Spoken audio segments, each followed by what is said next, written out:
The sort of jobs I was doing before acting started paying me, like, I was working 4 jobs at any given time. 4 jobs for the last 4 years, 4 or 5 years, I worked 4 jobs. Yeah, so I was working at Tesco's doing night shifts, and then after Tesco, I finished at 6 a.m. So I start 10 p.m, finish at 6 a.m. I would try to fit in auditions and going to the gym around that period. So about 12, I start my second job working in a theatre. Then my third job will start maybe around 4 o'clock working in a different theatre.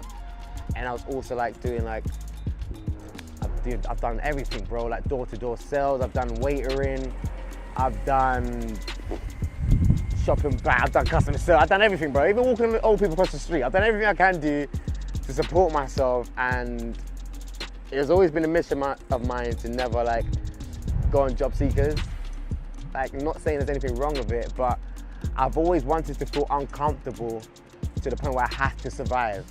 Like, there's no comfortability of me saying, oh, I know money's coming in from here, I have to survive. Like, I remember when I first started acting, it was like 2 years I wasn't getting paid. I was just turning up, showing up, always being ready, always being there. You need me, I'm there. Would you need me to help you out something? Always making sure I knew who everyone was in the industry, everyone's name, who's done what, who started where, who's worked with who, how does someone else know this person, what are they doing that's making them win, what kind of agents they're with, you know what I mean? Learning the business side while I've been working all these jobs, you know what I mean? I thought that was important, yeah, man. It's always good to struggle, man. This time last year, I was graduating from Stella Adler in New York. So yeah, I've only finished drama school a year ago. So I was struggling. I couldn't afford a haircut. I couldn't afford anything. I had no idea what I was gonna do. Like, although I was getting lots of respect in terms of like within the industry, yeah, my life a year ago was, yeah, a struggle, man. At the same time, scared to come back to the UK because I was just like, bro, I'm coming back to the UK. Everyone's gonna forget who I am. No one's gonna respect me no more. But it was the total opposite. I was welcome, and everyone just showed me so much love and congrats, and yeah, man, it's been beautiful, man. So me having a son was, in the very beginning, truthfully, was the hardest thing ever. So you have to imagine, I found out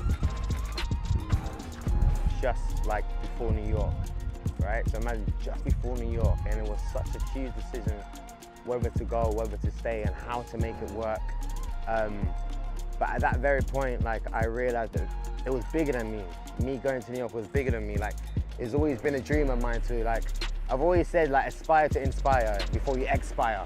You know what I mean? So I've always wanted to inspire other people. So me doing the whole build up and people supporting me before I went to New York, because I've done like fundraising to get out to New York. I've done like something called a Spartan Challenge, where you have to like run through fire, like a 10K run, and you're like running through mud and swimming through mud to like help myself raise money to help me pay for drama school, my first term of drama school anyway. And like, I had old Vic help sponsor me as well. Like, Kevin Spacey was behind it, like family, friends, it was a lot. So it was much bigger than me. So it was a hard decision to go, but I discussed it with my school, and they managed to allow me to have a space of time where I can come back to the UK and be there for this whole birth and the whole process. And what was beautiful about the whole thing is, like, now I had a big enough, a bigger reason to why I had to finish what I started, you know what I mean? Why I had to get myself to this position. So even though it was a struggle at the time, I had no idea why I was being dealt this hand, but I would not be in here where I am right now if that had not happened, if that makes sense. Like, he has inspired me so much to like prove to him, like, before it was all about for myself, to prove to me and my family, but now it's always about proving to him you can be anything you want to be through hard work, persistence and faith, you know what I mean? So yeah, it was a struggle, but it turned out beautiful, man. Yeah, man.